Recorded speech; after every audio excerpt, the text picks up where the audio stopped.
Hi friends, welcome back to my channel. ನಾನಿವತ್ತು ಎಲೆಕೋಸು ಪಲ್ಯ ಮಾಡೋಣ ಅಂತ ಅಂದ್ಕೊಂಡಿದ್ದೀನಿ.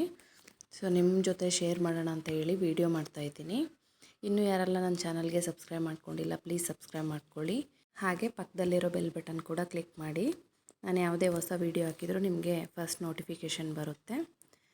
ನೋಡಿ, ಇವಾಗ ನಾನು ಅರ್ಧ ಕೋಸುಗಡ್ಡೆ ತೊಗೊಂಡಿದ್ದೀನಿ, ಅಂದರೆ ಕ್ಯಾಬೇಜ್ ತೊಗೊಂಡಿದ್ದೀನಿ. ಇದನ್ನ ಈ ಎಲೆಕೋಸು ಬಂದು ಆರೋಗ್ಯಕ್ಕೆ ತುಂಬ ಒಳ್ಳೆಯದು.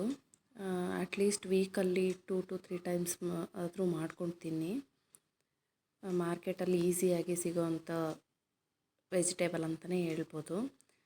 ದೊಡ್ಡದೆಲ್ಲ ಎಲೆಕೋಸು ಇರುತ್ತಲ್ಲ, ಅದನ್ನೆಲ್ಲ ಕಟ್ ಮಾಡಿ ಇವಾಗ ತೋರಿಸಿದ್ನಲ್ಲ ಅಷ್ಟೇ ಕಟ್ ಮಾಡಿ ಇಟ್ಟಿರ್ತಾರೆ. ಆ್ಯಕ್ಚುಲಿ ಇದು ಹಸಿದೇ ತಿನ್ನೋರೆಲ್ಲ ತಿಂತಾರೆ.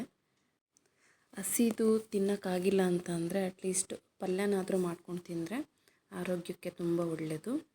ನೋಡಿ, ಕಟ್ ಮಾಡ್ಕೊಂಡಾಗಿದೆ. ಇವಾಗ ಇದನ್ನ ವಾಶ್ ಮಾಡ್ಕೊತೀನಿ.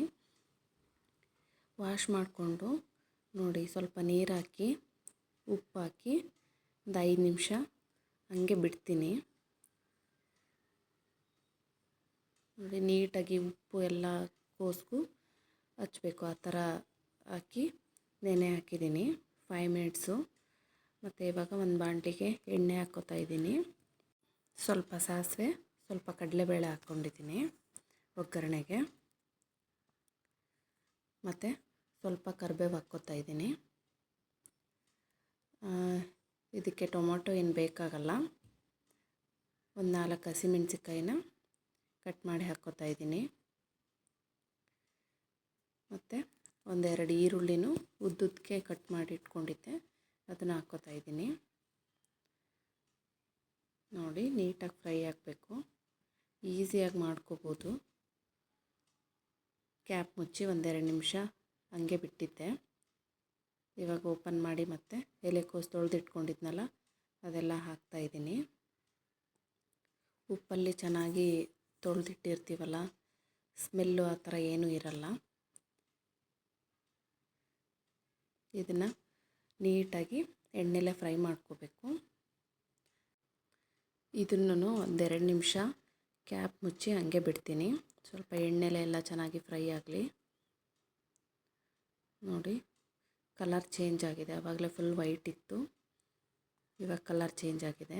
ಇವಾಗ ಸ್ವಲ್ಪ ಅರಶಿನ ಪುಡಿ ಹಾಕ್ತಾಯಿದ್ದೀನಿ. ಮತ್ತು ಉಪ್ಪು ಹಾಕ್ತಾಯಿದ್ದೀನಿ. ಉಪ್ಪು ನೋಡಿ ಹಾಕ್ಕೊಳ್ಳಿ, ಯಾಕಂದರೆ ವಾಶ್ ಮಾಡಬೇಕಾದ್ರೆ ಉಪ್ಪು ಹಾಕಿರ್ತೀವಲ್ಲ, ಅದು ಕೋಸು ಅದನ್ನು ಹಿಡ್ಕೊಂಡಿರುತ್ತೆ ಉಪ್ಪನ್ನ. ಹಾಗಾಗಿ ಉಪ್ಪು ನೋಡಿ ಹಾಕ್ಕೊಳ್ಳಿ. ಮತ್ತು ಕಿಚನ್ ಕಿಂಗ್ ಮಸಾಲ ಸ್ವಲ್ಪ ಹಾಕ್ತಾಯಿದ್ದೀನಿ. ಇದಿಷ್ಟನ್ನು ನೀಟಾಗಿ ಮಿಕ್ಸ್ ಮಾಡ್ತಾಯಿದ್ದೀನಿ. ನೋಡಿ, ಈಸಿಯಾಗಿ ಮಾಡ್ಕೋಬೋದು. ಬೇಕು ಅಂದರೆ ತೆಂಗಿನ ತುರಿ ಸ್ವಲ್ಪ ಮೇಲೆ ಹಾಕ್ಕೋಬೋದು. ನಾನು ಸ್ವಲ್ಪ ಮೇಲೆ ಕೊತ್ತಂಬರಿ ಸೊಪ್ಪು ಹಾಕ್ತಾಯಿದ್ದೀನಿ. ನೋಡಿ, ಕೋಸುಗಡ್ಡೆ ಪಲ್ಯ ರೆಡಿ ಆಯಿತು. ಇದನ್ನು ಚಪಾತಿ ಜೊತೆ, ರೊಟ್ಟಿ ಜೊತೆ ತಿನ್ಬೋದು, ಚೆನ್ನಾಗಿರುತ್ತೆ ಕಾಂಬಿನೇಷನ್ನು. ಈ ವಿಡಿಯೋ ಇಷ್ಟ ಆಯಿತು ಅಂದ್ಕೊತೀನಿ. ಹೀಗೆ ಸಪೋರ್ಟ್ ಮಾಡ್ತಾಯಿರಿ. Thanks for watching.